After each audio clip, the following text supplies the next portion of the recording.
Bonsoir à tous, bienvenue sur le plateau Equinox Soir, votre décryptage quotidien de l'actualité, de lundi à vendredi, 19h, 21h, 18h, 20h, Greenwich Mean Time. 4 soldats et de nombreux éléments des forces d'opposition tués. C'est le bilan dressé par le colonel Charles-Alain Mathian, commandant du 51e BRIM, au terme des 30 jours ayant soldé la première phase de l'opération Kumbo Clean.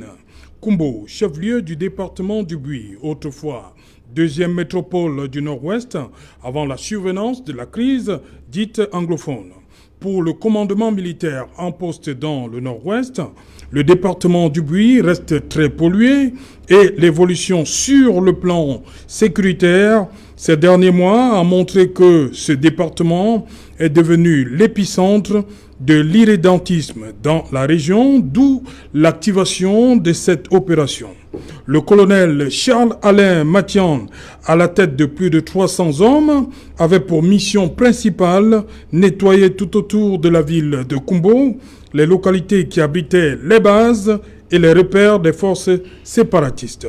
Après cette opération, selon l'armée, les populations ici plus qu'ailleurs ont adhéré à l'idéologie du séparatisme. Autre constat fait, une certaine élite intérieure comme extérieure fait corps avec la population pour résister à l'autorité de l'État. Et ce n'est pas tout. Toujours selon l'armée, des hommes d'église ont choisi d'accompagner le mouvement séparatiste. Leurs connexions avec les forces d'opposition ne font plus l'ombre d'un doute et ont été établies selon l'armée. L'on apprend toujours au terme de l'opération Kumbo Clean qu'un chef traditionnel aurait abandonné son village et son palais pour rejoindre ses forces d'opposition. Madame, Monsieur, tout à l'heure à 20h, c'est la grande édition d'information présentée par Julien Berthe Bissay. Tout de suite après, ce sera le débrief du journal.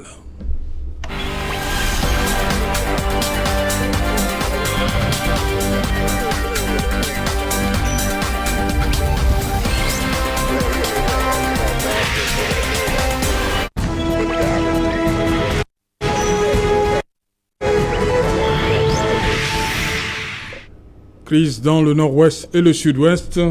Prélats et chefs traditionnels impliqués, c'est une interrogation, madame, monsieur, pour tenter donc de comprendre cette évolution, il faut le dire comme ça. Nous avons invité en plateau ce soir Jean-François Yenga. Bonsoir. Bonsoir Serge Alain, bonsoir à vos multiples téléspectateurs, bonsoir à vos panélistes. Voilà, bienvenue. Vous êtes du RDPC, hein? Oui, du Rassemblement démocratique du peuple camerounais. Il faut le rappeler, depuis 1982, le RDPC tient des mains de fer la gestion du Cameroun par son illustre chef, le président Paul Biya, président élu de la nation. Voilà, à côté de vous, Franck Carlin-Manson. Bonsoir Franck. Bonsoir M. Serge, bonsoir aux co-panélistes, bonsoir également à vos nombreux téléspectateurs. Je n'oublierai pas aussi de dire un bonsoir au président de l'association Émergence Cameroun, le docteur Luc Bimaï, qui m'a d'ailleurs chargé de vous transmettre ses salutations. Et je dirais également aussi un bonsoir à l'un de vos fidèles téléspectateurs, l'inspecteur de police Daniel Achille Tungu, qui nous écoute actuellement. Voilà. Barrister Tamfou, you're welcome. Good evening. Good evening, Serge Alain. Permit me to extend my greetings to all the fans of Equinox TV, especially the program Equinox Soir, which is highly watched. Thank you. I equally wish to extend words of encouragement. Why Equinox Soir is highly watched? Yes, because that's the feedback I get back home when I visit, when I'm free during my weekends, when I'm into my small gatherings. I hear they talk so much about Equinox Soir and they appreciate me at times. I'm becoming a fan at that place and I know that it is highly watched. So I also wish to extend my encouragement to all those who are being incarcerated because of either expressing a political opinion or who are considered as political prisoners, especially militants of the Cameroon Renaissance movement, which we know that till date, Professor Alain Fougué, Olivier Boubou-Nissak, Stéphane So, and to Salomon Bias and are you going to name all of them? So many. There are so many. So just to call the attention of those who are still holding them into captivity, that it is high time that we release those people because there are innocent Cameroonians who just expressed some grievances, and that it is time for them to regain their liberties, and that Cameroonians should not continue to be subjected to intimidations, because we are living in an atmosphere where freedom of expression is like restricted. So we should not be afraid to air our views or express an opinion. Okay. Thank you. Vincent de Paul-Yédé, bonsoir. Bonsoir Serge Alain. Toujours à la même place, hein? Sans souci. Vincent de Paul-Yédé. Voilà, Vincent de Paul-Yédé, vous avez suivi, hein, la semaine a commencé, on avait oublié, hein, il y a eu un temps de répit, mais la semaine dernière, lundi, on a encore entendu des coups de feu, un peu de panique du côté de Mouya, dans la région du sud-ouest. Mouya, pour ceux qui connaissent la région, c'est lorsque vous empruntez, lancez sur l'axe qui vous mène à Kumba, c'est après Bouya, on va le dire comme ça. Oui. Avant de tomber dans le nord-ouest qui nous intéresse. On n'avait plus entendu parler de coups de feu, d'échanges de coups de feu, mais voilà, ça va recommencer cette semaine. Le conflit n'est toujours pas derrière nous. Il faut dire que pour ceux qui connaissent cette zone-là, ils savent très bien qu'entre Boya et Kumba, oui. N'est-ce pas, il y a une forêt, oui. À un moment donné là. Et Mouya est justement à la lisière de ce très grand bosquet-là. Et vous savez, les armes sont en circulation. Le ministre de l'AT le rappelait l'autre jour. Près de 7000 armes sont en circulation. Et donc, du moment où les gens sont en possession des armes, on peut comprendre que de temps en temps, surtout lorsqu'on leur a coupé tout ravitaillement, que de temps en temps, ils veulent faire des incursions, n'est-ce pas, pour se ravitailler et pour se nourrir. Donc, nous aurons encore ce genre de situation pendant un bon bout, jusqu'à ce que les Camerounais finissent par tomber d'accord et s'entendre. Mais entre-temps, il y aura toujours ce genre de petites actions. Ok, nous allons prendre tout de suite la direction de Hambourg, où nous attend Paddy Assanga. Paddy Assanga, good evening, you're welcome once again. Good evening, Serge Alain Otu. Good evening to your technical team, and good evening to all your panelists. And I'm very, very glad to be part of your panel today. And today is a very, very special day in the history of Africa. And I want to use your platform to congratulate all Africans who fought for the liberation of President Kudu Laurent Gbagbo, who just arrived Côte d'Ivoire today, and especially the chairman Fundi. So Pan-Africanists, the fight has just started, and we think that Gbagbo is coming back to Africa, has a lot to tell the white boys and the Jacobinist system that they have in 14 African countries. I'm listening to you, Serge.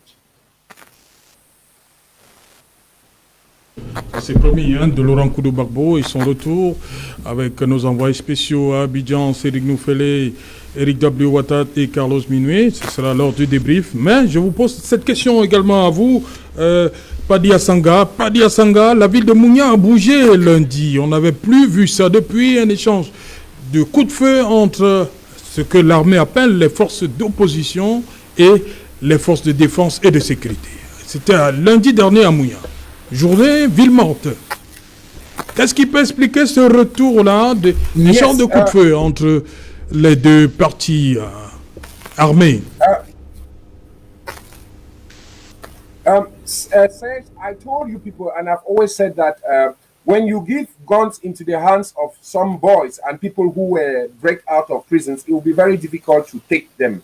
Mouya has been very, very peaceful for some time, and these people, they go and reconstitute and come back, because you have now different groups who obey to no structure. Anybody comes out at any time and does whatever he wants. And when you go to some place like Mouya, where you used to have washing points, those washing points don't exist anymore. Where are those boys who are washing cars and getting paid 500, 1,000 guns? They have picked up guns, and that's where we find ourselves today. So Mouya is not a new thing to us. It will be happening like that. It's going to continue happening that way. Today it's Mouya. Tomorrow it will be someplace in Pomfuka. And another day it will be in Munyenge. And another day it will be in Muyoka. That's the result of what the failure of the government to address the Anglophone crisis in time. So what is happening is Munya, it's just the tip of the iceberg. There's going to be a replica of the Munya incident unless the government sits back and we try to come out and follow up with the resolutions of the national dialogue and maybe adopt the Kudeta model that some political opinions oystered when we went there. Merci Padi Asanga. Votre réaction surtout sur ce que Barrister Tamfou Munya, les deux précédents orateurs pensent que ça va toujours arriver ainsi, du fait que des populations sont toujours détentrices en possession des armes à feu. Oui, bien évidemment. Moi, ça ne me surprend pas, parce qu'on sait bien quand une guerre commence, mais on ne peut pas savoir quand est-ce qu'elle va s'arrêter. On est en train de vivre un calme, je peux dire un calme apparent. C'est pas vraiment ce calme. Donc, moi, ça ne me surprend pas. Et je dis, l'option que le régime RDPC a pris en place pour l'option militaire, pour essayer de faire taire ces revendications sécessionnistes, ne sont pas les meilleures et ne seront jamais la meilleure voie à suivre. Donc, il faut s'attendre. Peut-être maintenant même, ça a même un peu baissé, mais ça ne veut pas dire que c'est pas... Les gens ne sont pas préparés. Les gens sont là, ils observent et ça ne me surprend pas qu'aujourd'hui c'est Munya. Vous avez tout à l'heure dit là que Bui reste toujours le fief. Oui. Peut-être après ils vont se déporter de Bui, ils vont entrer dans d'autres localités et on va toujours continuer à vivre ce climat de terreur. Moi je pense que nous sommes déjà à 4 ans de guerre inutile. Nous ne pouvons pas combattre nos frères et sœurs simplement parce qu'ils revendiquent quelque chose. Si on les avait donné les coups, on les avait écoutés, qu'est-ce que vous voulez? On les avait peut-être invités à s'exprimer. C'est que peut-être aujourd'hui, nous ne sommes pas où nous sommes. Donc moi, ce qui se passe à Munya ne me surprend pas. Et je sais que peut-être, ça c'était juste pour les faire savoir que, ne pensez pas que nous avons déjà lâché les armes. Nous sommes toujours en possession des armes que nous pouvons frapper quand et comment est-ce que nous voulons. Bon, l'armée fait son travail, mais je dis, l'option militaire ne pourra pas résoudre le problème du nord-ouest et du sud-ouest. Voilà. Nous devons penser à d'autres moyens de résolution. Soit avoir un dialogue inclusif, comme nous l'avons toujours dit, et pas rester et penser qu'on doit appeler les partis que nous estimons que ce sont eux les véritables adversaires. Non. Le régime RDPC connaît qui sont derrière toutes ces manœuvres de guerre, qu'ils aillent vers eux, ou bien qui les invite formellement à soit y cesser le feu des deux parties, parce que le gouvernement camerounais reste, je peux dire, l'acteur principal. Si elle veut que cette guerre s'arrête, elle va s'arrêter. Donc, si elle avait posé des actes très forts par le président de la République lui-même, je pense qu'aujourd'hui, on allait pouvoir vivre le Cameroun de paix que nous avons eu l'habitude de vivre. Mais à cette allure, je dis, il y aura d'autres actions. Donc, prions seulement qu'un jour, ce régime se réveille et comprend que l'option militaire n'a pas toujours été la bonne option et qu'elle suive la ligne des partis politiques qui ont demandé à ce qu'il faut un dialogue inclusif entre les partis.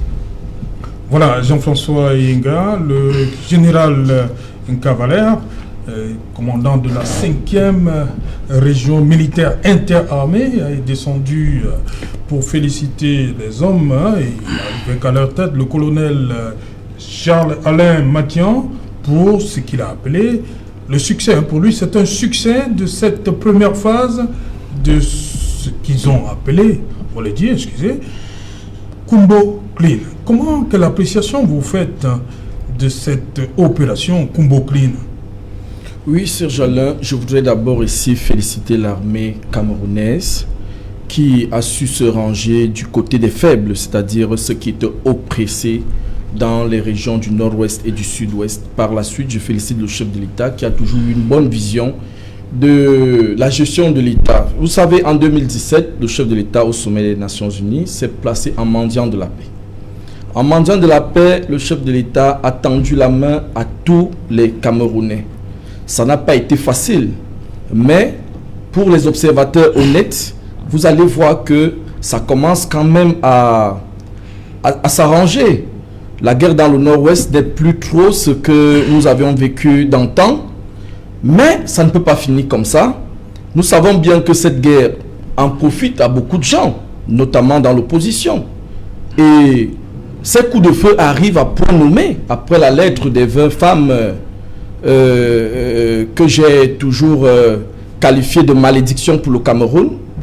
Après cette lettre qui visait à montrer que notre gouvernement, notre pays est géré de manière anarchique, ça a eu l'impulsion sur des rebelles qui parfois sont financés par beaucoup de ces femmes.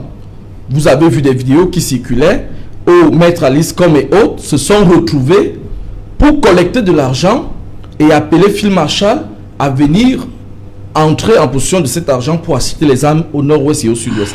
Donc, la malchance des Camerounais, c'est certains Camerounais eux-mêmes. Et il faut que les Camerounais arrêtent ça. Parce que ce sont nos frères qui sont en train de périr au nord-ouest et au sud-ouest.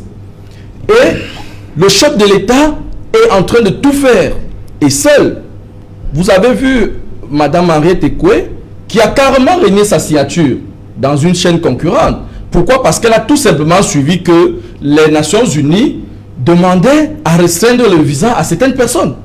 Donc il y a plein d'entre nous qui excitent cette guerre. Il faut que cela arrête cela. Et je crois que c'est le seul travail qui nous reste à faire actuellement, c'est-à-dire dénoncer tous ceux qui sont des nôtres et qui incitent ces jeunes à la révolte. Parce que ce sont nos frères qui sont en train de mourir. Donc l'armée camerounaise a fait son travail, mais ça ne peut pas s'achever comme ça. Je crois que le copanéliste du MRC parle de l'option militaire, mais que non. Nous avons eu plusieurs options. Le chef de l'État, à l'ONU, s'est placé en mendiant de la paix. Et quand il est arrivé, il a convoqué un grand dialogue national.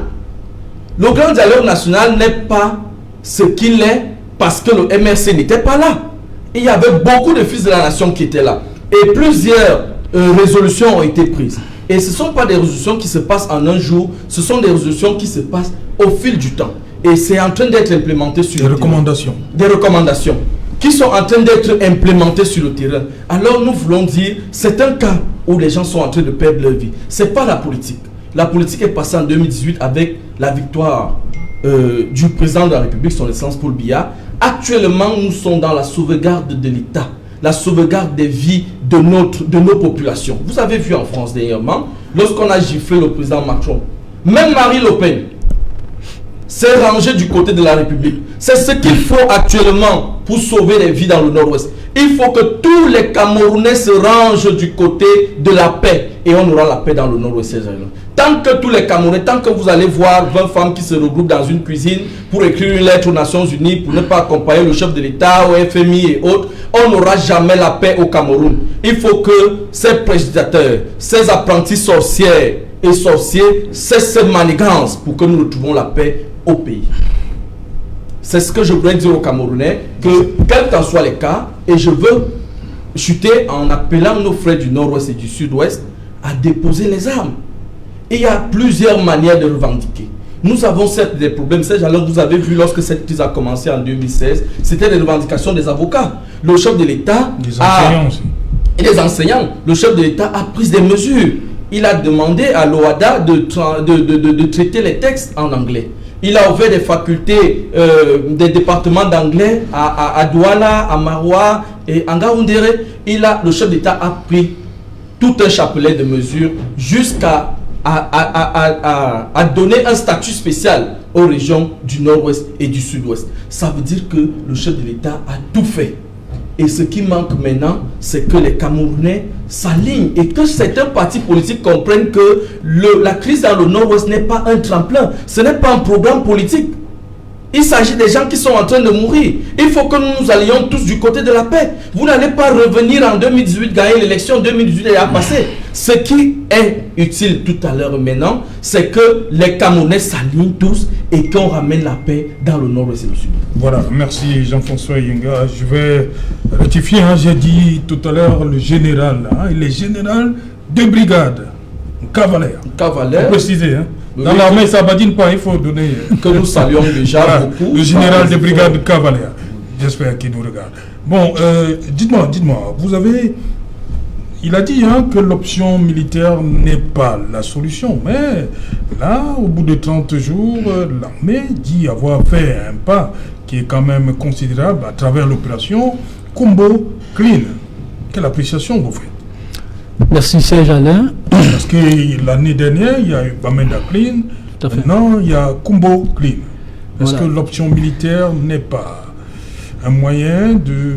Déjà, je vais illustrer mon propos par un témoignage, Serge Alain. Oui, allez-y. Très important. J'ai entrepris il y a de cela aujourd'hui plus d'1 an une demande d'audience auprès du ministre de la Défense au niveau de Yaoundé. Et dans cette demande d'audience, j'avais essayé de décliner la vision que j'avais du Cameroun et de ce qui pourrait être les racines de la crise. Le ministre avait coté mon dossier à un haut responsable de l'armée camerounaise, pour faire taire le nom, et c'est lui qui m'avait reçu à l'audience de la part du ministre. Et pendant nos échanges, pour ne pas être long, je lui avais dit que l'option militaire, l'option des armes, l'option des machettes ou alors des couteaux, si vous voulez en français facile, c'est une option très peu efficace, à la limite éphémère. Pourquoi? Tout simplement parce que ce qui s'exprime au Nouzou, moi je le perçois dans sa dimension générale. C'est pourquoi pour moi ce n'est pas la crise anglophone, pour moi c'est une crise identitaire. Ça veut dire que là on a là un type de compréhension qui s'exprime. Or, je disais justement à ce colonel que ce ne sont pas les armes qui ont construit la compréhension. La compréhension se construit par des repères qu'un individu reçoit, par le biais de l'éducation. Si ce ne sont pas les armes qui ont construit une compréhension, pensez-vous que ce sont les armes qui seraient en même justement de changer la donne? Et je vous assure, peut-être qu'il nous écoute, il était parfaitement d'accord avec le raisonnement. Et il m'a dit, faites le travail que vous pouvez faire. Ça, c'est le premier élément. Maintenant, je n'ai jamais eu l'occasion, peut-être, de rentrer en profondeur dans les racines de la crise sur votre plateau, puisque c'est d'ailleurs la première fois que vous m'invitiez. J'aimerais que vous me donniez un peu de temps. Oui. Je vais partir d'une image simple, puisque moi, je me sers parfois des images pour parler. Vous savez très bien que un mal, ou alors une maladie mal diagnostiquée, il ne peut pas découler un traitement réel. Absolument pas. C'est la raison pour laquelle vous allez voir, nous faisons des analyses sur les plateaux. Chacun apporte les idées qu'il peut apporter, mais la crise, elle perdure. Elle perdure. Ceci étant dit, je vais partir de l'image de la famille. Vous savez que la famille est définie comme la cellule de base de la nation. Ça veut dire que si on perçoit le fonctionnement de la famille, on peut comprendre comment la nation fonctionne. Voyez-vous que vous rentrez dans une famille qui est une personne morale qui se fait représenter au travers de ses membres. Et dans cette famille, on a réussi à convaincre à tous les membres de cette famille qu'ils sont différents. De telle sorte que l'on pousse les membres de cette famille à s'entretuer les uns les autres. À l'intérieur de la même famille, des enfants issus du même père et de la même mère, il y en a qui pensent qu'ils méritent mieux la famille que les autres. Et il y en a qui pensent aussi que ceux qui se sont peut-être accaparés du patrimoine familial, qu'ils seraient aussi, ils seraient taxés de démons. On pourrait les considérer comme des démons en quelque sorte. Qu'est-ce que ça provoque? Qu'est-ce que ça crée? Ça crée des tensions, ça crée des conflits. Donc c'est ça en réalité la situation du Cameroun. D'où vient que nous disons le Cameroun? Ça veut dire que nous avons une conscience unique à la base, et les Camerounais, ça veut dire que c'est cette conscience unique qui s'exprime en 25 millions de Camerounais. Donc à la base, vous avez un même ancêtre, un même aïeux. Mais d'où vient-il le fait que les frères d'une même famille se déchiquettent entre eux, qu'il y en a qui pensent qu'ils méritent mieux le Cameroun que les autres, au point de s'accaparer du patrimoine national à eux seuls, parce que ce sont des éléments qui font partie des racines de la crise, et que ceux justement aussi qui sont fusqués ou alors qui se sentent lésés, qui pensent aussi que les autres devraient peut-être être éradiqués. Pour moi, en réfléchissant sur le sujet aujourd'hui, je me suis dit, ça c'est de l'envoûtement. Mais seulement, un individu qui est envoûté ne sait pas qu'il est envoûté. Et quand quelqu'un très souvent est envoûté, c'est l'envoûteur, en réalité, qui mène la danse. C'est l'envoûteur, en réalité, qui tire les ficelles dans l'ombre. L'envoûteur est capable de piloter à distance les éléments qu'il a envoûtés. Ceci donc, M. Serge nous laisse aussi l'occasion de rentrer en réalité dans la dimension de l'État. Vous voyez bien l'État, quand vous percevez l'État comme personne morale dans sa dimension globale, vous aviez là à l'intérieur de la Société des Nations dites puissantes. Et ce sont ces nations, dans le fond, qui vont définir les politiques éducatives universelles, qui vont construire la conscience collective. Et ces nations vont s'arranger à construire une compréhension individualiste qui va pousser donc certains individus à ne s'activer que quotidiennement pour l'intérêt personnel. C'est justement la raison pour laquelle, quand on revient donc au niveau des nations du Sud, dont la politique éducative, dans le fond, est calquée sur le référentiel de la culture occidentale. Donc on a là des logiciels qui viennent d'ailleurs. À la tête de ces nations, on a donc des individus qui ne comprennent pas, dans le fond, c'est vraiment quoi la nation. Il y a cette crise de représentativité entre ce qu'est l'État et le représentant de l'État. Et c'est cette crise de représentativité qui aboutit forcément au conflit d'intérêts entre les intérêts de l'État qui touchent justement aux intérêts de la collectivité et des intérêts personnels qui touchent à ce que l'individu est. C'est la raison pour laquelle si chaque Camerounais se court le matin, il se lève le matin, autant pour moi, il court, parce qu'il veut manger, parce qu'il veut se débrouiller. Ça veut dire que la conscience nationale, la conscience par côté, elle est absente. Même le ministre, quand il va au travail, il va pour lui. C'est pourquoi quand on le nomme là-bas, il va piocher de l'argent. Il va en faire justement une propriété, je dirais, entre guillemets, personnelle.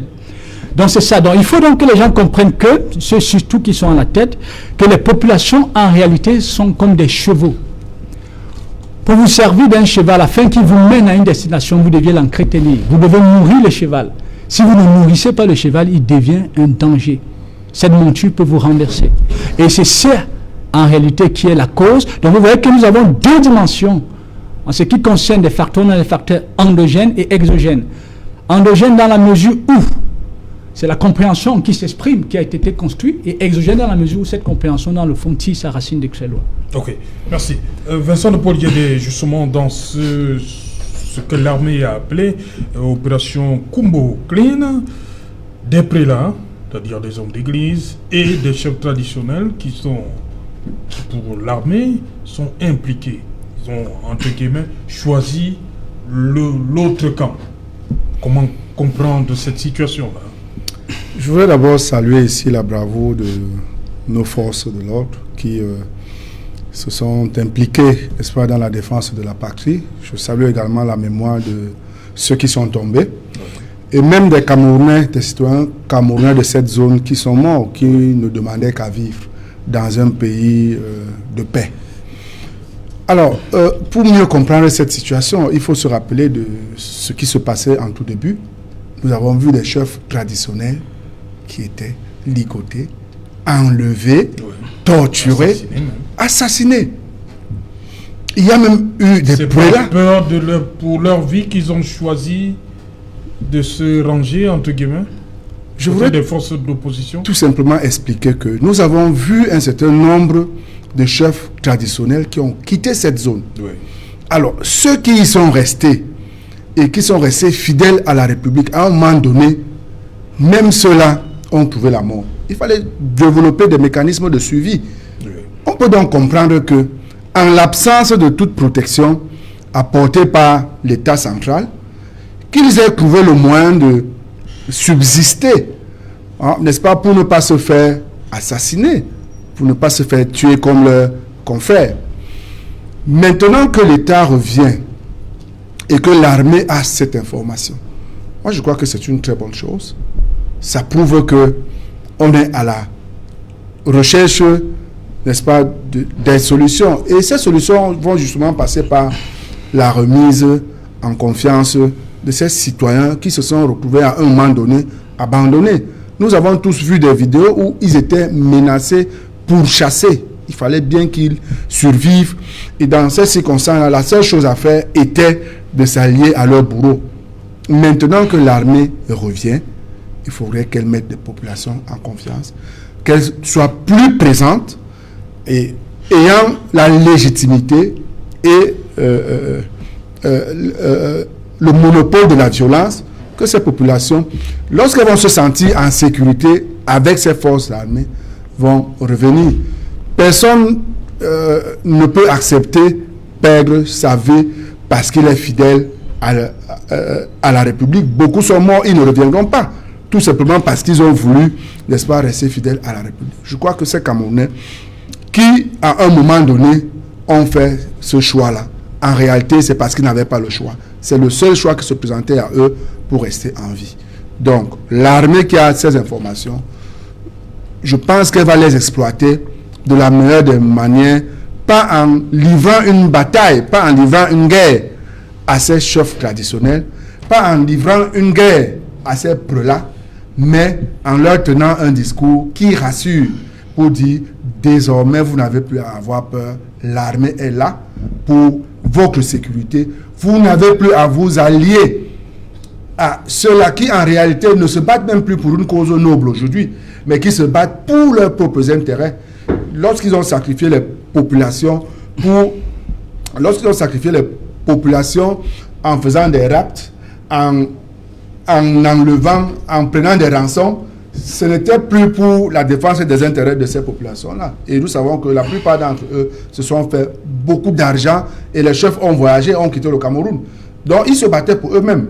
Maintenant que l'armée est là, je vais peut-être me répéter, il faudrait tout simplement qu'elle rassure et qu'elle tienne un discours qui mette tout le monde en confiance et que la vie reprenne et que les institutions se réinstallent. Donc, je pense que cette armée, contrairement à ceux qui pensent que l'armée ne devrait pas être là et que cette option n'est pas la bonne, moi je pense que l'armée, pour rassurer les populations, devra s'installer et durablement le temps que la vie reprenne et qu'elle repousse hors de nos frontières tous ceux qui ont fait le choix de gêner la tranquillité des citoyens en prenant les armes. Et nous profitons encore une fois pour leur demander de déposer les armes. Parce que désormais, le peuple camerounais est en train de se battre par les armes qui sont légales. Et les armes légales pour le peuple, pour se battre, c'est d'aller aux élections.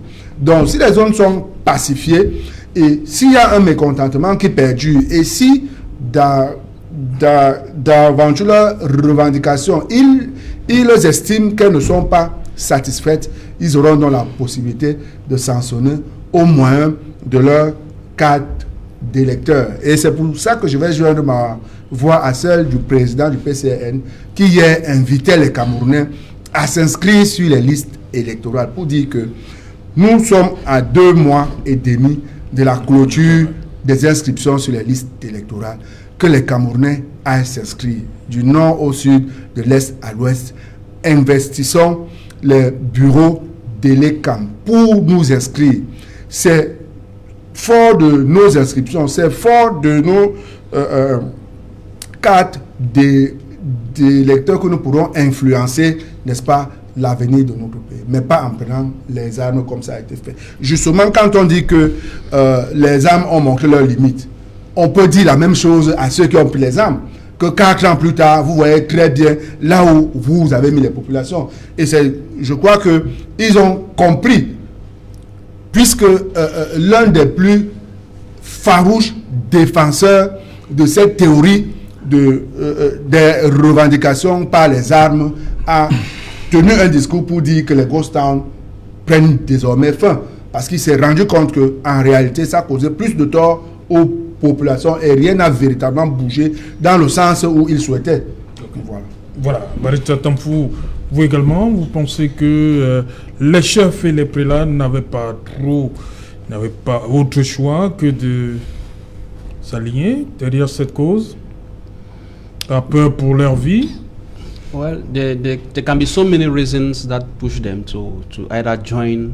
Surtout avec, je crois, ils sont 6 ou 7 chefs qui ont perdu leur vie déjà depuis le déclenchement de cette crise, conflit. Yes, we know that when the crisis started, we saw how some traditional chiefs were being hijacked and asked for ransom. Some even had to flee from their villages. But I remember that there was one time the government was inviting them to go back, that there was peace and everything, reassured them. So I believe that some of them believed in that, okay. Beaucoup sont même rentrés. And they went, okay. Now they went and saw that the situation is not calm. Up to the point that maybe they had to choose. And unfortunately for them, they are choosing maybe the secessionist movement. So just to tell you that when you put somebody in a precarious situation where he has no other option, because for example, if it's a chief of a local village where there is no police, there is no gendarme, and secessionists come there with their guns and they intimate you the order to either two things: either you follow them or you are gone down. You have no other option but either maybe to follow out, not from your own volition, but you have to follow because you are under some constraint. So I think that it is a responsibility of the state to protect each and every citizen.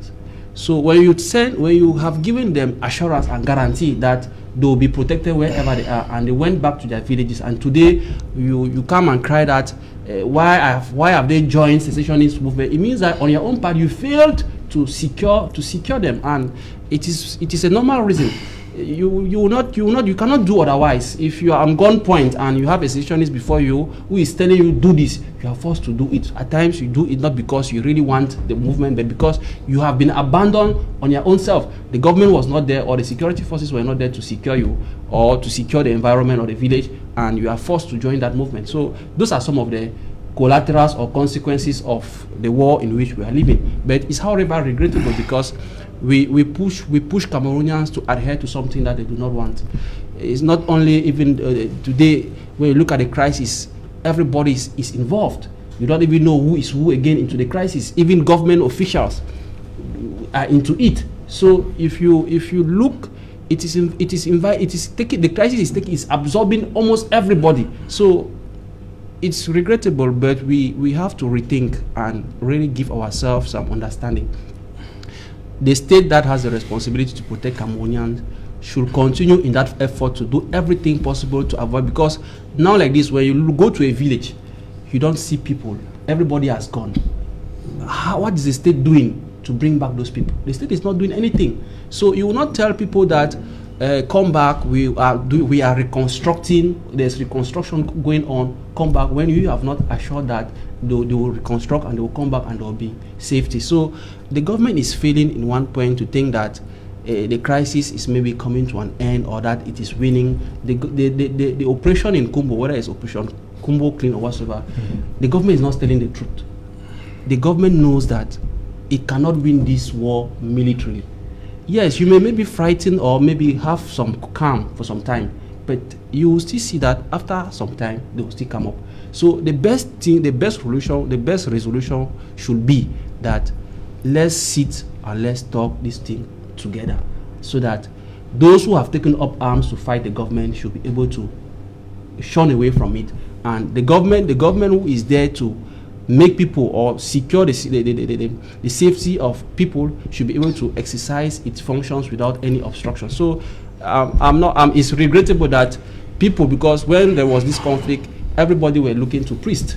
That those are the people that could maybe go and preach to the secessionists that movement is not good. But today, if they are into it, mean that in one point in time, they themselves felt abandoned, and the secessionists took control over them.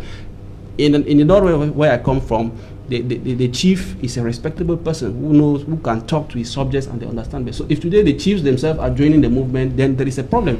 Either they were insecure by the time the secessionists came and they forced them to join the movement out of their own unlikeness. Voilà, Jean-François Yenga, pour vous, qu'est-ce qui explique que des hommes d'église et certaines autorités traditionnelles aient, entre guillemets, rejoint le mouvement? C'est quoi, la démission de l'État dans certains coins? Non, c'est l'abandon, le sentiment d'avoir été abandonné? Oui, vous savez, au début de cette crise, même le chef de l'État a si bien reconnu qu'il y avait quelques revendications. C'est pour cela qu'il a pris certaines mesures dont j'ai énuméré tout à l'heure. Nous-mêmes, au RDPC, nous avions reconnu. Il était donc normal que même les chefs qui vivaient dans les mêmes situations reconnaissent aussi. C'est dans cet élan de pensée qu'ils se sont alignés. Mais dès lors que le chef de l'État en a pris des mesures pour pallier à un certain nombre de maux, ces chefs se sont rendus compte qu'il ne s'agissait plus de simples revendications. Donc, au préalable, les chefs se sont alignés derrière les revendications des avocats et des enseignants. Ça, c'est le premier point. Le deuxième point aussi, c'est que lorsque l'armée est arrivée, vous savez, les forces de l'ordre ne pouvaient pas occuper tout le nord-ouest et le sud-ouest au même moment. Certains chefs se retrouvaient donc embrigadés entre la vie et la mort des sécessionnistes. Et ils étaient obligés de s'allier. Mais à un moment donné, ils se sont rendus compte que non, mais je suis chef et mes populations sont en train de mourir parce que je vais m'aligner ils sont ainsi en faux et d'autres ont perdu de leur vie. Donc aujourd'hui, avec l'avancée et la stratégie militaire qui voudrait qu'il y ait des postes avancés dans le nord-ouest et le sud-ouest, certains chefs se retrouvent donc en confiance. Et ils reviennent donc et ils demandent même à y repartir. Il faut noter que ce ne sont pas seulement les chefs du nord-ouest et du sud-ouest. Nous avons vu même les chefs d'Ouala se lever pour dire non. Nous avons vu même au centre, de l'est à l'ouest, partout, tous les chefs se sont levés pour dire ça ne va pas. Donc, pour ce résumé, les chefs se sont tout simplement alliés parce que dans certaines régions où l'armée n'avait pas encore installé des postes, ils se retrouvaient embrigadés entre accepter ce que disent les sécessionnistes et la mort. Voilà, c'est ce qu'il oui, dit, je rejoins Parisca, ce qu'il dit. Et pour un premier plan, je suis d'accord avec le MNC. C'est la première fois depuis 2012. Bon, maintenant... Depuis 2012 Depuis la création Depuis la création du MNC. Ah, vous n'avez jamais été d'accord avec le MNC? Jamais d'accord, puisque c'est un parti qui peint tout en noir. C'est un parti qui ne s'est jamais rendu compte non, que... c'était une parenthèse. Oui, continuez votre argumentaire. Donc, je voudrais donc dire qu'il y avait donc cela. Et en plus, certains chefs au préalable se sont alliés du côté des sionistes parce qu'ils jugeaient des revendications normales. Ok.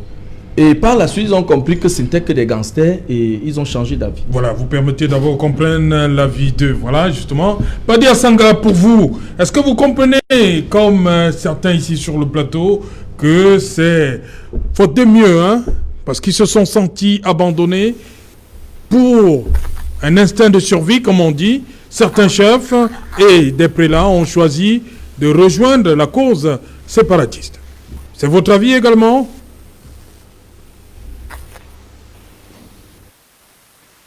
Oui, Serge, before I answer your question, please, I want to restitute certain facts and I want to say the truth.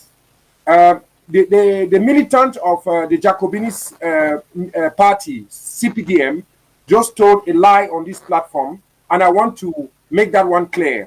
He was talking about a meeting that took place in Germany, and in Munich. He was accusing Kawala, Maitre Alice Com, Maitre Emmanuel Sim, who were present in that meeting, that they came to buy arms. It is a lie. I was in that meeting, and that meeting was not about buying arms. That meeting was about a political transition, and we agreed upon it. Even those people who went to Cologne, the meeting to buy arms was in Cologne. Those people who went to Cologne to sit and say that they want to buy arms, they came to that meeting to attack us. The videos are out there. It is not because I don't agree with Maitre Alice Com on her position of homosexuality that I'll come and vilify her here. Let this CPDM stooge they stop lying on platforms like your own. I will not let that one happen. And I wanted to put that fact straight using your platform, which is listened to by all Cameroonians, before I continue to answer your question. If you permit me, please retake your question again. Voilà. Il a tenu à ce que... il dit que c'était pas... Oui, c'est j'ai bien suivi. Non, j'ai bien suivi. J'ai bien suivi. J'ai bien suivi ce qu'il a dit. Mais je voudrais rappeler ici, Serge Alain. Non, il a rectifié. Il dit que ceux-là qui sont. Pas ça. Non, oui. Ça c'est ce qu'il dit. Voilà. Ceux-là qui sont. On va continuer. Oui. Padi Asanga. Ma question est celle-ci. Les prélats et les chefs traditionnels qui sont aujourd'hui indexés, est-ce qu'ils avaient le choix? Est-ce qu'ils avaient autre choix que de s'aligner, comme on le dit? I want to tell you something. The issue of traditional rulers in Cameroon has been very, very problematic. And the particular chief in question who is indexed is somebody who was working with Amber Boys to be able to take the succession of the fund that he belongs to. I don't want to call the names here. So that issue, that's why I have been telling you people that people will use these Amber Boys who are poorly educated to settle scores. I know that case in particular. I don't want to call the localities here because I don't want it to have a replica in other localities. But the truth is this, and you know I have been in the heart of all these things. People sit here in the diaspora and send money to Amber Boys to go and destitute chiefs so that They put the person that they want to be there in the name of Ambazonia. We should get that one first. You people said something here about ghost towns. That Ayabacho, one camp called about ghost town, and one camp said ghost towns should not happen. The ghost towns are not going to finish because people who are talking about ending ghost towns in the diaspora never called for ghost towns. They are political scavengers. Those who called for ghost towns were the lawyers, the teachers, the consortium of the trade union. Some of them are in jails, and all these people need to be out so that they come and tell their people, because the diaspora are fighting themselves. They are taking themselves to court. They are snitching. Mr. Biya and this government should go back to the drawing board and go to prison. Get the legitimate leadership, the chiefs, the imams, the consortium of bag riders, the consortium of lawyers, the consortium of teachers, because people hijack this struggle and instrumentalize young boys and girls to become political guinea pigs. When they kill them, you don't see any of them on the ground. Where is the son of Bohabet? Where is the son of Ayabacho? Where is the son of Carson Anyangwe? They are all sitting like me here in the diaspora and sending other people's children to go and die. These children who are at the home front should go and represent themselves, and not people who are sitting here in the diaspora like myself. We should be honest and say things the way they are, my brothers and sisters. So we should stop lying on very serious platforms like this, because there are people who are working with the American government. This thing that they say they have indicted other people. Cameroonians should be very careful. Merci, Padi Asanga. Merci, Padi Asanga. On revient à vous. Vous avez tellement de choses à dire. Franck également, il va intervenir. Madame, monsieur, on revient après le journal de JBB. Julien Berthe, Bissaï pour Equinox Soir, deuxième partie. Mais avant cela, une page de pub.